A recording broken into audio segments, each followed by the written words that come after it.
রমাদান মাস উপলক্ষে বিশেষ যে ২৭টি আমলের কথা আমরা বলতে চাই, তার প্রথম আমলটি হলো চাঁদ দেখা।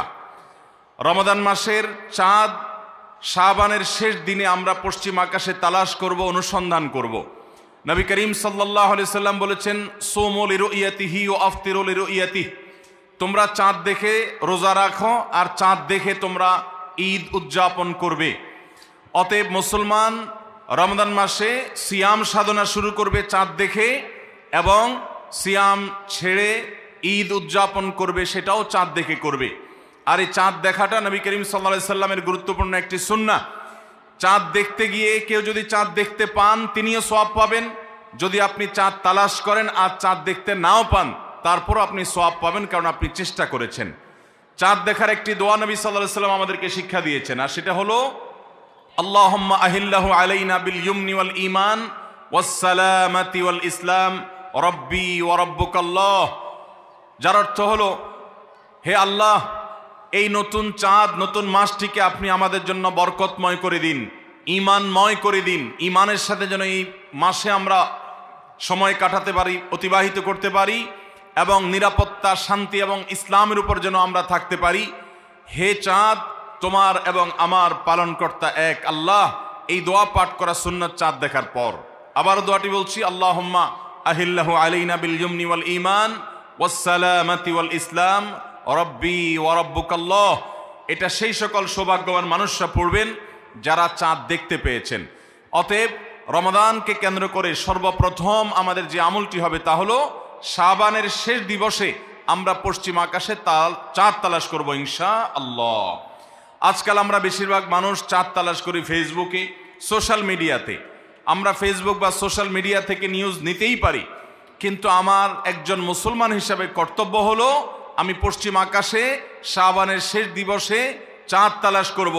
আমরা যদি চাঁদ তালাশ না করি, আমরা যদি চাঁদ না দেখি, তাহলে চাঁদ দেখা কমিটি কিভাবে তারা চাঁদ উঠার সংবাদ ঘোষণা করবে? অতএব চাঁদ দেখার যে আমল, সেটি আমাদের সমাজ থেকে যে বিলুপ্ত হয়ে গেছে, সে আমলটাকে আমাদের আবার পুনর্জীবন দিতে হবে। প্রতিটি পাড়ায় মহল্লায় আমরা আনন্দ উৎসবের সাথে রমাদানের চাঁদ তালাশ করব, এবং ঈদুল ফিতরের জন্য, অন্যান্য মাসের জন্য আমরা চাঁদ তালাশ করব। কেউ যদি চাঁদ না দেখে একটা এলাকাতে, তাহলে সবাই গুনাহগার হবে। কিছু না কিছু মানুষ অবশ্যই চাঁদ দেখতে হবে, তা না হলে ফরজে কিফায়া তরক করার গুনাহগার সবাইকে হতে হবে। অতএব রমজানের প্রথম আমল হলো শাবানের শেষ দিবসে আমরা পশ্চিম আকাশে সন্ধ্যায় চাঁদ তালাশ করব। চাঁদ দেখতে পেলে দোয়া করব, আর যদি চাঁদ দেখতে না পাই তবু আমি সওয়াব পাবো। আল্লাহ আমাদের সবাইকে আমলটা করার তৌফিক দান করুন। রমাদানের দ্বিতীয় আমল হলো সবচেয়ে গুরুত্বপূর্ণ আমল, সেটা হলো সিয়াম সাধনা, রোজা রাখা। প্রত্যেক প্রাপ্তবয়স্ক সুস্থ মস্তিষ্ক সম্পন্ন নারী এবং পুরুষ, তিনি যদি মুসলমান হয়ে থাকেন, তাহলে সেক্ষেত্রে তার উপরে আল্লাহ রাব্বুল আলামিন রমাদানের দিনের বেলায় রোজা রাখা, সিয়াম সাধনাকে ফরজ করেছেন। প্রত্যেক প্রাপ্তবয়স্ক মুসলিম নারী এবং পুরুষ যদি সুস্থ সবল হয়ে থাকেন, আল্লাহ রাব্বুল আলামিন এই ফরজটাকে পালন করতে হবে। আল্লাহ বলেছেন, কুতিবা আলাইকুমুস সিয়াম, তোমাদের উপরে রোজা রাখাটাকে ফরজ করা হয়েছে। অতএব রমজানের দিনের বেলা রোজা রাখা হলো রমজানের সবচেয়ে বড় আমল। এটা হলো দ্বিতীয় আমল বলেছি। নাম্বার ৩, রমাদান মাস উপলক্ষে রাতের বেলা তারাবির নামাজ আদায় করা, এটা রমাদানের তৃতীয় আমল। নবী করিম সাল্লাল্লাহু আলাইহি সাল্লাম বলেছেন, মান কামা রমাদানা ঈমানান ওয়া ইহতিসাবা গুফিরা লাহু মা তাকাদ্দামা মিন যামবি। যে ব্যক্তি রমজান মাসে রাতে দাঁড়িয়ে ঈমানের সাথে, ইখলাসের সাথে আল্লাহর কাছ থেকে সওয়াব পাওয়ার আশায় তারাবির নামাজ পড়বে, তার পূর্বের সমস্ত গুনাহ খাতা মাফ করে দেওয়া হবে। মোহতারাম হাজরিন, অতএব রমজানের এই তৃতীয় আমল তারাবির নামাজটাও আমাদেরকে সুন্দর করে ধীরস্থিরতার সাথে উত্তম রূপে আদায় করার চেষ্টা করতে হবে। এটা হলো রমজানের তৃতীয় আমল। মা বোনরা বাসা বাড়িতে নিজ জায়গায় এবং পুরুষরা মসজিদে জামাতের সাথে তারাবির নামাজ আদায় করার চেষ্টা করবেন। এই তারাবির সালাত, এটা হলো রমজানের তৃতীয় আমল। নাম্বার ৪, রমজানের চতুর্থ আমল হলো সাহারি করা। আমরা অনেকে ইচ্ছাকৃতভাবে সাহারি করি না, হয়তো কখনো ভালো লাগে না সাহারি করতে, খাওয়ার রুচি থাকে না, আমরা সাহারি খাই না। সাহারি খাওয়া ছাড়াও যদি কেউ রোজা রাখে, রোজা হয়ে যাবে, কিন্তু সাহারি খেলে আপনার খাদ্য গ্রহণ হবে, পাশাপাশি আপনি সওয়াবও লাভ করবেন।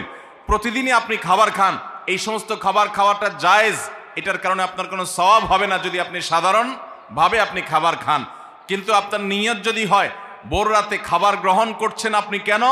রোজা রাখবেন সেজন্য। রোজার নিয়তে ভোর রাতে যে খাবার খাচ্ছেন, যেটাকে সাহারি বলা হয়, এই খাবারটা খেলে আপনার শুধু পেট ভরবে তা নয়, এর মাধ্যমে একটা সুন্নতের জিন্দা করার সওয়াব, একটা সুন্নতের আমল করার সওয়াব আপনার আমল নামে লেখা হবে। নবী করিম সাল্লাল্লাহু আলাইহি সাল্লাম বলেছেন, তাসাহহারু ফাইন্না ফিস সাহুরি বারাকাহ, তোমরা সাহারি খাও, কারণ সাহারির খাবারের মধ্যে বরকত আছে। এই খাবারের মধ্যে বরকত আছে, এটার মধ্যে কল্যাণ আছে। এটা আমাদের আত্মিক বরকতের কারণ, এটা আমাদের শারীরিক বরকতের কারণ। এই জন্য রমাদান মাসে আমাদেরকে সাহারি খেতে হবে যথাসম্ভব। পেট ভরে খাওয়া কোনো জরুরি না, কিছু একটা মুখে দেন সাহারির নিয়তে, আপনি সওয়াব পেয়ে যাবেন। তাহলে 4 নম্বর আমল হলো সাহারি খাওয়া। 5 নম্বর আমল হলো সাহারিটা শেষের দিকে খাওয়া। এখনো অনেক মুরব্বীরা আছেন গ্রামাঞ্চলে, তারা মাঝরাতে সাহারি খেয়ে ফেলেন, 12টা 1টার দিকে সাহারি খেয়ে ফেলেন। সাহারি খাওয়ার জন্য সবচাইতে উত্তম সময় হলো রাতের শেষ প্রহরের একেবারে শেষের দিকে। নবী করিম সাল্লাল্লাহু আলাইহি ওয়াসাল্লাম তিনি রমজানের রোজার জন্য সাহারি খেতেন, সাধারণ রোজার জন্য সাহারি খেতেন এত দেরি করে যে তার সাহারি খাওয়া শেষ হলে ফজরের ওয়াক্ত এবং ফজরের আজানের ওয়াক্ত শুরু হওয়ার আগে মাঝখানে 50টা আয়াত তেলাওয়াত করার মতো গ্যাপ তিনি রাখতেন। তার মানে তার সাহারি খাওয়া শেষ আর ফজরের ওয়াক্ত শুরু, এই দুইয়ের মধ্যে 50টা আয়াত তেলাওয়াত করার মতো সময় তিনি রাখতেন। তার মানে আনুমানিক 20-25 মিনিট সময়, এতটুকু গ্যাপ তিনি রাখতেন তার সাহারি খাওয়ার পর। অতএব সাহারি শেষ সময় খাওয়া সুন্নত। এর মানে আবার এটা না যে মুয়াজ্জিনে আজান দিতে থাকবে ততক্ষণ পর্যন্ত, বা আজানের 10-20 সেকেন্ড আগ পর্যন্ত খেতে থাকবো, এটা সুন্নাহ নয়।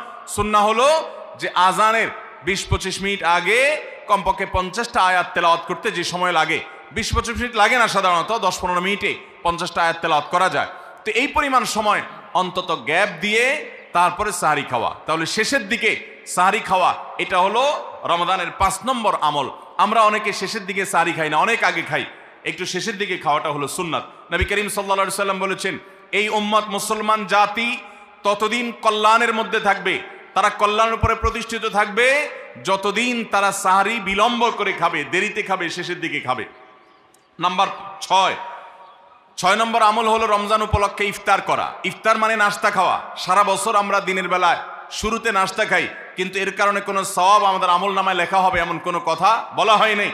কিন্তু রমজান মাসের সন্ধ্যা যখন আপনি ইফতার খাবেন, এই ইফতার খাওয়ার মাধ্যমে আপনি একটা সুন্নাহর উপর আমল করলেন, এটার কারণে আপনার আমল নামাতে একটা সওয়াব লেখা হবে। সওয়াবের আশা যদি আপনার থাকে, ইফতারের নিয়ত যদি আপনার থাকে, তাহলে এর মাধ্যমে আপনি সওয়াব লাভ করবেন। এই ইফতার করা এটা রমজানের একটা গুরুত্বপূর্ণ সুন্নাহ। ইফতার যদি কেউ নাও করে রোজা হয়ে যাবে, কিন্তু সুন্নাহ তরক হয়ে গেল। এই জন্য ইফতারে যতটুকু তৌফিক হয় ততটুকু কিছু না কিছু মুখে দেওয়া, এটা সুন্নাহ, রমজান মাসের 6 নম্বর আমল। 7 নম্বর আমল হলো ইফতারটা তাড়াতাড়ি করা, ইফতার বিলম্বে না করা। আমরা অনেকে আছি ইফতার অনেক বেশি দেরি করি। আমরা মনে করি যত দেরি করে ইফতার করা যায় ততই বোধহয় রোজাটা নিশ্চিতভাবে শুদ্ধ হয়, সঠিক হয়। এটা ভুল ধারণা। নবী করিম সাল্লাল্লাহু আলাইহি সাল্লাম বলেছেন, যতদিন পর্যন্ত এই উম্মত মুসলমান জাতি ইফতার দ্রুততার সাথে করবে, অর্থাৎ ওয়াক্ত হওয়ার পর আর বিলম্ব করবে না, ততদিন পর্যন্ত তারা কল্যাণের মধ্যে থাকবে। এক্ষেত্রে ওই সাহরির মতো একই কথা প্রযোজ্য, যে দ্রুততার সাথে মানে এই নয় যে একবারে সেকেন্ড হিসাব করে ফেলতে হবে, তবে যতটুকু সম্ভব নিশ্চিত হয়ে গেছেন সূর্য ডুবে গেছে আর বিলম্ব না করে ইফতার করাটাই হলো সুন্নাহ। এবং এক্ষেত্রে আমরা অনেক অবহেলা করি, অনেক দেরি করে ইফতার করি, চতুর্দিকে অন্ধকার হয়ে যাওয়ার পরে ইফতার করে। সাধারণত শিয়ারা এবং অনেক বিভ্রান্তরা আহলুস সুন্নাহ ওয়াল জামাতের সকল ওলামায়ে কেরামের ওলামায়ে কেরামের ঐক্যবদ্ধ ফতোয়া হলো যে ইফতার তাড়াতাড়ি করা হলো সুন্নাহ। অতএব 7 নম্বরের রমজানের আমল হলো ইফতার তাড়াতাড়ি করা। 8 নম্বরের রমজানের আমল হলো ইফতারের দোয়া পড়া। ইফতারের দোয়াটা আমরা অনেকে জানিও না, আবার অনেকে জানলেও সেটা কখন পড়তে হয় সেটা জানি না। ইফতারের শুরুতে বিসমিল্লাহ বলে ইফতার শুরু করতে হবে, ইফতার করা শেষ, এরপরে দোয়া পড়তে হবে। আমরা অনেকে ইফতারের আগে দোয়া পড়ি, এই দোয়াটা ইফতার দোয়াটা পড়তে হয় ইফতারের পরে। দোয়াটা হলো যাহাবাজ জামা ওয়াবতাল্লাতিল উরুক ওয়া সাবাতাল আজরু ইনশাআল্লাহ। এটা হলো দোয়া। যাহাবাজ জামা মানে হলো আমার পিপাসা দূর হয়ে গেল, ওয়াবতাল্লাতিল উরুক আমি ইফতার করার মাধ্যমে প্রশান্ত হয়েছে, আমার শিরা উপশিরাগুলো সবগুলো সিক্ত হয়েছে। ওয়াসাবাতাল আজরু ইনশাআল্লাহ, এবং এই রোজার বিনিময় আল্লাহর কাছে সাব্যস্ত হলো ইনশাআল্লাহ। এই দোয়া পাঠ করা সুন্নাহ। তাহলে ইফতারের পর আমরা এই দোয়া পড়বো, যাহাবাজ জামা ওয়াবতাল্লাতিল উরুক ওয়াসাবাতাল আজরু ইনশাআল্লাহ। এটা হলো রমজানের 8 নম্বরের আমল, ইফতারের দোয়া পড়া। 9 নম্বরের আমল হলো ইফতার এবং সাহারি উভয়টাতে খেজুর খাওয়া। এটা সুন্নাহ। খেজুরের মধ্যে প্রচুর খাদ্য শক্তি আছে। আমরা রমজান মাসে যে রোজা রাখি, সারাদিন পানাহার বর্জন করে থাকি, আমরা যদি সাহারিতে খেজুর খাই, আমাদের শরীরে প্রচুর পরিমাণ খাদ্য শক্তি থাকবে এই খেজুর খাওয়ার ফলে। খেজুর অনেক উপকারী একটা খাবার। আমাদের দেশেও আজকাল খেজুর উৎপাদন হচ্ছে আল্লাহর মেহেরবানিতে। এই খেজুর ইফতারিতে নবী করিম সাল্লাল্লাহু আলাইহি সাল্লাম আধা পাকা আধা কাঁচা খেজুর, যেটা যে অর্ধেক পেকেছে অর্ধেক কাঁচা, সেগুলো তিনি পছন্দ করতেন। সেটা না পাওয়া গেলে সাধারণ খেজুর এটা দিয়ে ইফতার করা, এটা আমরা সবাই জানি। কিন্তু যেটা আমাদের দেশে মানুষ জানে না তা হলো সাহরিতে সাহরি খাওয়া, সাহরিতে আপনার খেজুর খাওয়া সুন্নাত। নবী করিম সাল্লাল্লাহু আলাইহি সাল্লাম বলেছেন, নি'মা সাহুরুল মুমিনি আত-তামার, ইমানদারের সবচেয়ে উত্তম সাহরি হলো খেজুর। আপনি সাহরিতে ভাত তরকারি যাই খান বা না খান, অন্তত একটা হলো খেজুর খাবেন, তাহলে নবী সাল্লাল্লাহু আলাইহি সাল্লামের এই সুন্নাহর উপরে আমল হয়ে যাবে। তাহলে 9 নম্বর রমজানের আমল হলো সাহরিতে এবং ইফতারে উভয় সময়ে কমপক্ষে একটা হলেও খেজুর খাওয়া, মানে খেজুর খাওয়াটা হলো সুন্নাহ। 10 নম্বরের রমজানের আমল হলো দিনভর বেশি বেশি দোয়া করতে থাকা। ভাইরা আমার, রোজাদার ব্যক্তির দোয়া আল্লাহ রাব্বুল আলামিন ফিরিয়ে দেন না। রোজাদার ব্যক্তি দিনভর আল্লাহর কাছে দোয়া করতে থাকলে সে দোয়া কবুল হয়। নবী করিম সাল্লাল্লাহু আলাইহি সাল্লাম বলেছেন যে কয়েক ব্যক্তির দোয়া ফেরত দেওয়া হয় না, এর ভিতরে একজন হলেন আস-সাইমু হাত্তা ইফতির, রোজাদার ব্যক্তি ইফতার করা পর্যন্ত তার দোয়া কবুল হতে থাকে। আপনি রোজাদার অবস্থায় দোকানে কাজ করছেন, খেতে খামারে কাজ করছেন, আপনি ব্যবসা প্রতিষ্ঠানে কাজ করছেন, আপনি রাস্তায় হাঁটাচলা করছেন, মা বোনরা বাসা বাড়িতে গৃহস্থলী কাজকর্ম করছেন, এই কাজের ফাঁকে ফাঁকে ওযু নেই, অসুবিধা নেই, এই অবস্থায় আপনি দোয়া করতে থাকেন। রোজাদার অবস্থায় দোয়া কবুল হয়। সারাদিন আপনি মনে মনে আপনার চাওয়াগুলো আল্লাহর কাছে নিবেদন করেন, আল্লাহর সাথে আপনি কথা বলতে থাকেন, কারণ দোয়া কবুলের একটা মোক্ষম সময় হলো রমজান মাসে এই রোজা অবস্থায়। বিশেষ করে ইফতারের আগ মুহূর্তে দোয়া কবুল হয়। আমরা তখন অনেকে ইফতার নিয়ে ব্যস্ত হয়ে পড়ি। তাহলে আমরা 10 নম্বর আমল জানলাম রমজান মাসে, সেটা হলো বেশি বেশি আল্লাহর কাছে দোয়া করা, আল্লাহর কাছে মনের চাওয়াগুলো পেশ করা, দুনিয়ার চাওয়া আখিরাত চাওয়া। আল্লাহ আমাদেরকে তৌফিক দান করুন। 11 নম্বর রমজানের বিশেষ আমল হলো সকল প্রকার পাপাচার বর্জন করা। কারণ রমজানের রোজার উদ্দেশ্যই হলো আমরা যেন পাপাচার বর্জন করতে পারি। রমজানের যে রোজা রাখি, এই রোজা মূলত কোরআন এবং হাদিসের ভাষায় এটাকে সওম বা সিয়াম বলা হয়। সওম বা সিয়াম শব্দের অর্থ হলো বিরত থাকা। আর এই বিরত থাকার মানে হলো আমার সামনে পানির বোতল আছে, আমার সামনে খাবার আছে, হালাল টাকায় কেনা, আবার পেটে ক্ষুধা আছে, তৃষ্ণাও আছে, পিপাসা আছে, তারপর আমি খাচ্ছি না, পান করছি না। কেন? কারণ আল্লাহ নিষেধ করেছেন।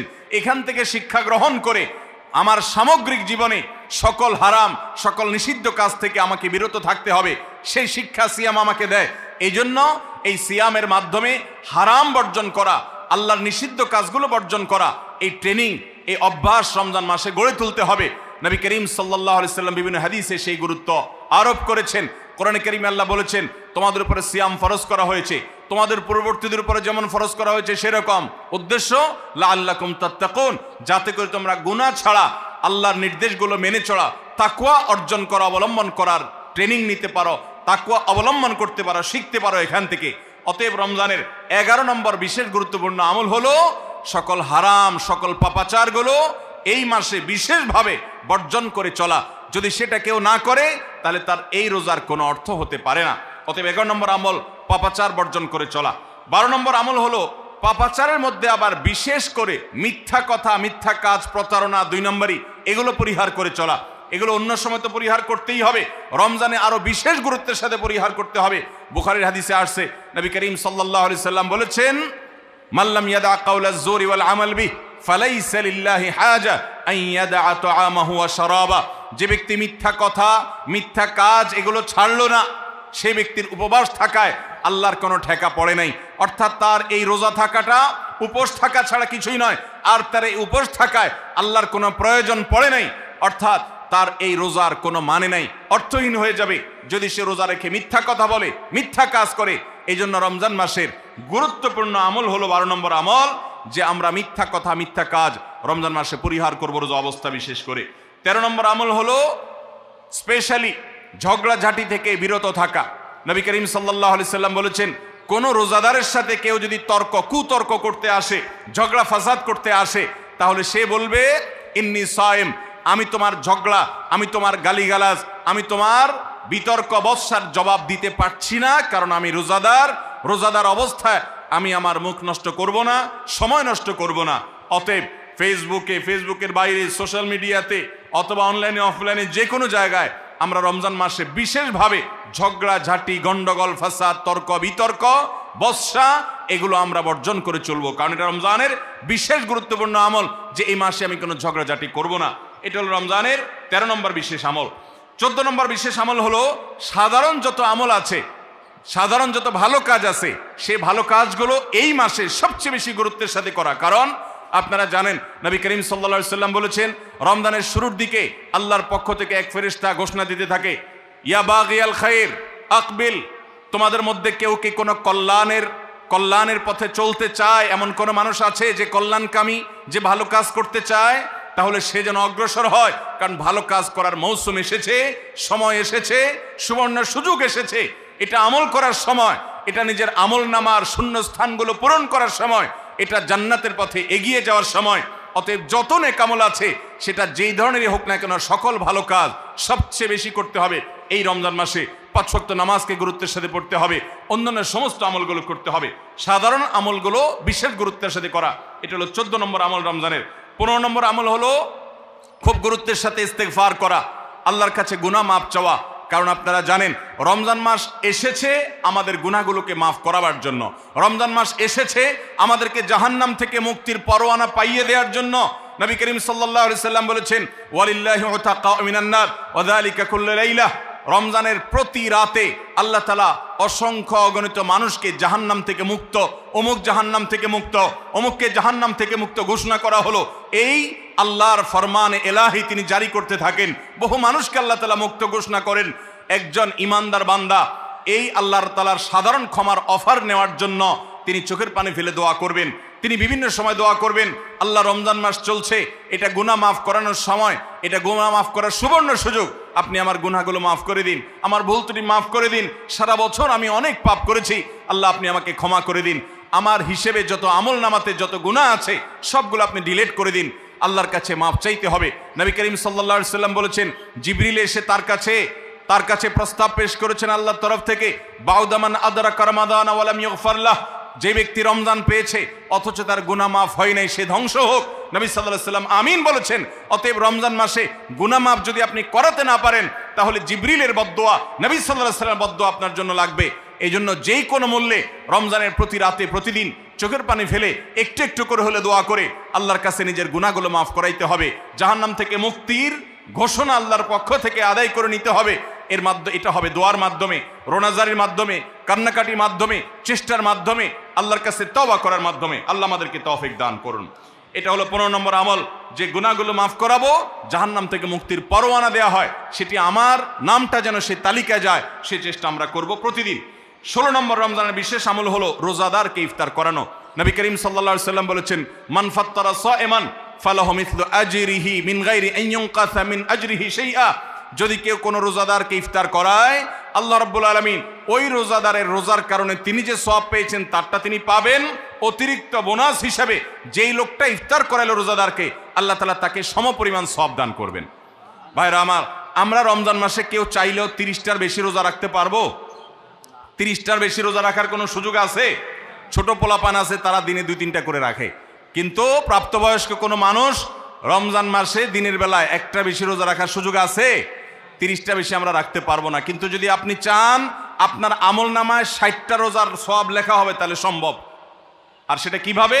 আপনি 30টা রোজা নিজে রাখলেন, আর 30 দিন একজন রোজাদারকে ইফতার করালে তার রোজা রাখার সমপরিমাণ সওয়াব আপনার অ্যাকাউন্টে জমা হয়ে যাবে। তাহলে আমরা রোজাদারকে ইফতার করাবো তো ইনশাআল্লাহ। আপনার আশেপাশে বহু গরিব মানুষ আছে, দ্রব্যমূল্যের ঊর্ধ্বগতির এই বাজারে আপনি সারা মাসের ইফতার তার বাসা কিনে পাঠায় দেন, আপনি প্রতিদিন একটু ইফতার একটু প্লেটে করে পাঠায় দেন। আপনি কোনো পথচারী পথে হয়তো ইফতারের সময় হয়ে গেছে, বাসায় যেতে পারে না, গাড়িতে আছে, একটু পানির বোতল একটু খেজুর কিনে তাদেরকে দিয়ে দেন। সামান্য একটু প্রচেষ্টা বিপুল পরিমাণ সওয়াব আমাদের পাওয়ার সুযোগ তৈরি হবে। এই জন্য রমজানের বিশেষ আমল হলো 16 নম্বর আমল, রমজানে রোজাদারকে ইফতার করানোর চেষ্টা করবো তো ইনশাআল্লাহ। 17 নম্বর রমজানের স্পেশাল আমল হলো যে রমজানের বিশেষ গুরুত্বের সাথে কোরআন তেলাওয়াত করা। কারণ রমজান মাসের পরিচয় দিতে গিয়ে আল্লাহ তাআলা কোরআনে বলেছেন শাহরু রমাদান আল্লাযী উনজিলা ফীহিল কোরআন, রমজান এমন মাস যে মাসে কোরআন নাজিল করা হয়েছে। এই কোরআন দিয়ে রমজানকে আল্লাহ পরিচয় দিয়েছেন, রমজান মাসের মর্যাদাই হয়েছে কোরআনের কারণে। এই জন্য কোরআনের সাথে রমজানে বেশি সময় কাটাতে হবে। কোরআনের হালাকা করবেন, কোরআনের মজলিস করবেন, কোরআন শিক্ষার আসর করবেন, ইমাম সাহেব মুয়াজ্জিন সাহেবকে দিয়ে প্রতিটা মসজিদে মসজিদে মুসল্লিরা কোরআন শুদ্ধ করবেন, বিশুদ্ধ করে তেলাওয়াত করবেন, কোরআন প্রতিদিন একটু একটু করে তেলাওয়াত করবেন। সম্ভব হলে গোটা রমজানে কমপক্ষে একটা বার কোরআন পড়ে শেষ করবেন। তারাবিতে তো শুনবেনই, এর বাইরেও কোরআন তেলাওয়াত করবেন। অনেকে আছে 11 মাস কোরআন পড়ার তৌফিক হয় না। আল্লাহর ওয়াস্তে কোরআন নাজিলের এই মাসে অন্তত কোরআনটাকে আঁকড়ে ধরেন। ও মুসলমান, কোরআন যদি আঁকড়ে না ধরেন তাহলে আপনার চাইতে হতভাগা আর কেউ নেই। এই জন্য কোরআন নাজিল মাসে বিশেষ গুরুত্বের সাথে আমাদেরকে 17 নম্বর আমল কোরআন তেলাওয়াত করতে হবে। 18 নম্বর আমল হলো কোরআন তেলাওয়াত করার আমল। আমরা সবাই জানি, কিন্তু কোরআন রমজান মাসে নবী করিম সাল্লাল্লাহু আলাইহি ওয়াসাল্লাম শোনাশুনি করতেন, এটা আমরা অনেকে জানি না। জিবরিল আলাইহিস সালামের সাথে নবী করিম সাল্লাল্লাহু আলাইহি ওয়াসাল্লাম কোরআন শোনাশুনি করতেন। তিনি জিবরিলকে শোনাতেন, জিবরিল তাকে শোনাতেন।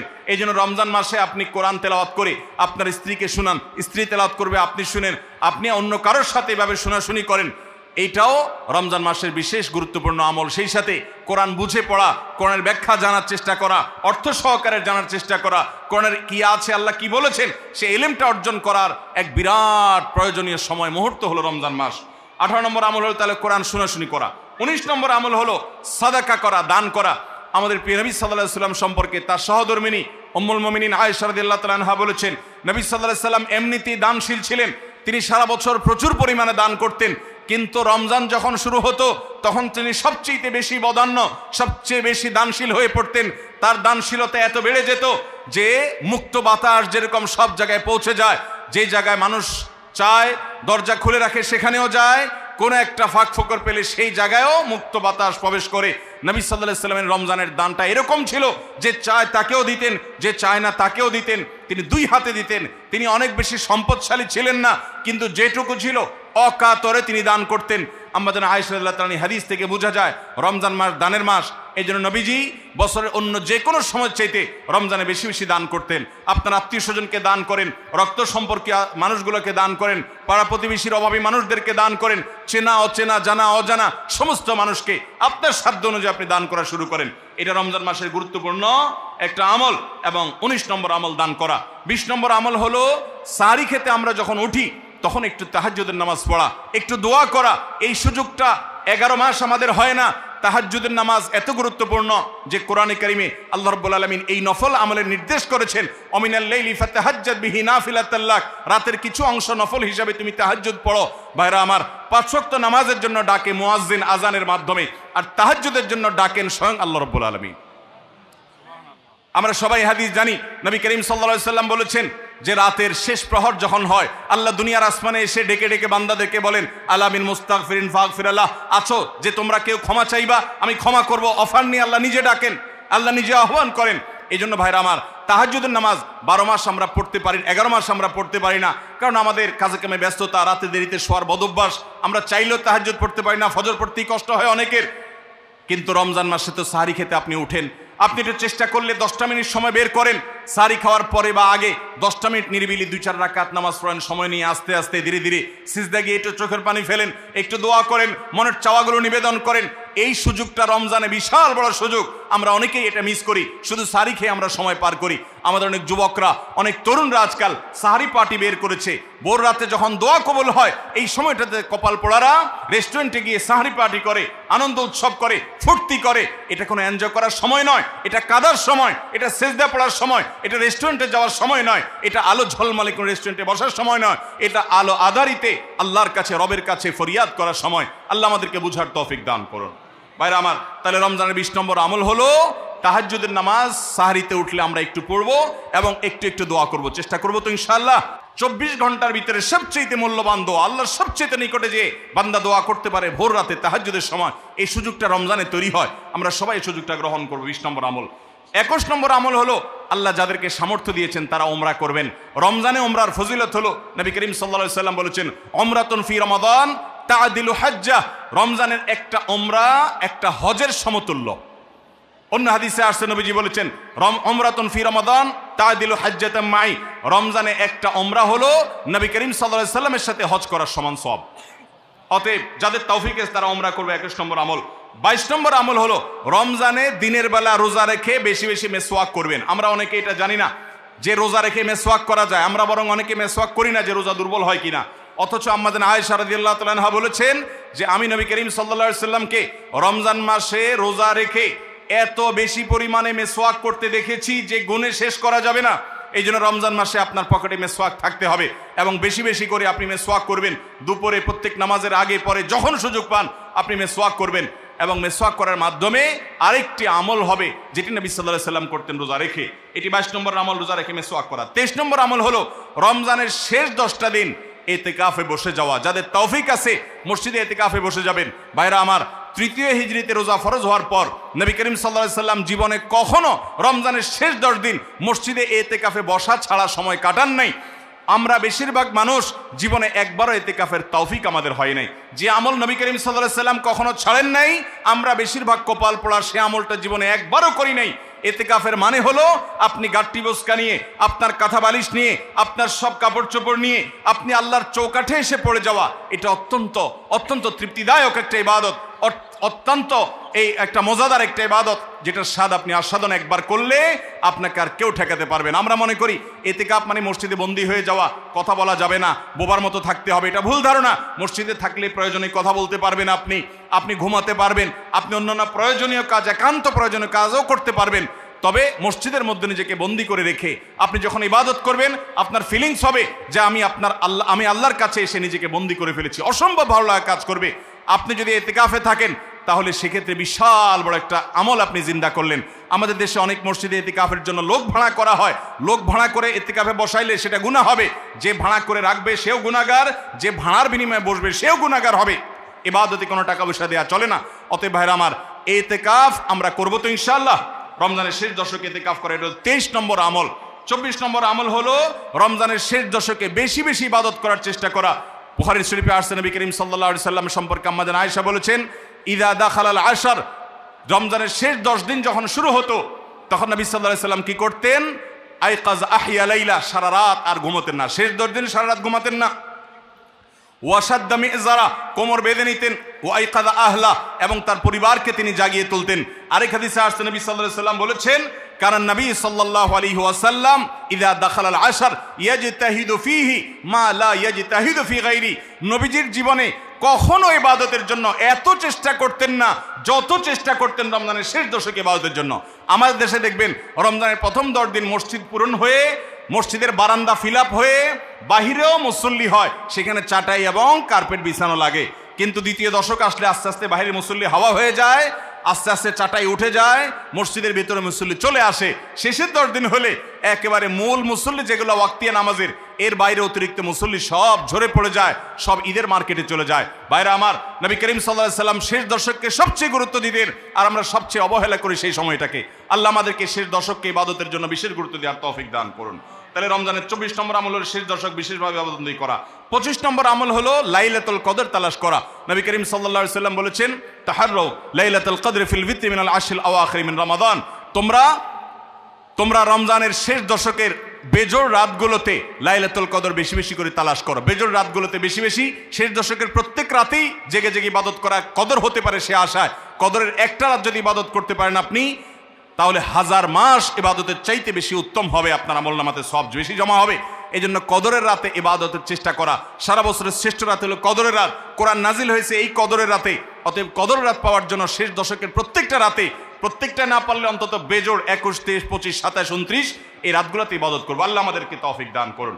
এটা হলো 25 নম্বর আমল, লাইলাতুল কদর তালাশ করা। 26 নম্বর আমল হলো লাইলাতুল কদরের দোয়া পড়া। আজানের সময় হয়েছে, আজানটা দিয়ে দেন। আর 2টা পয়েন্ট আছে, আমি শেষ করে তারপর আমরা নামাজ পড়বো। আজান দিয়ে দেন।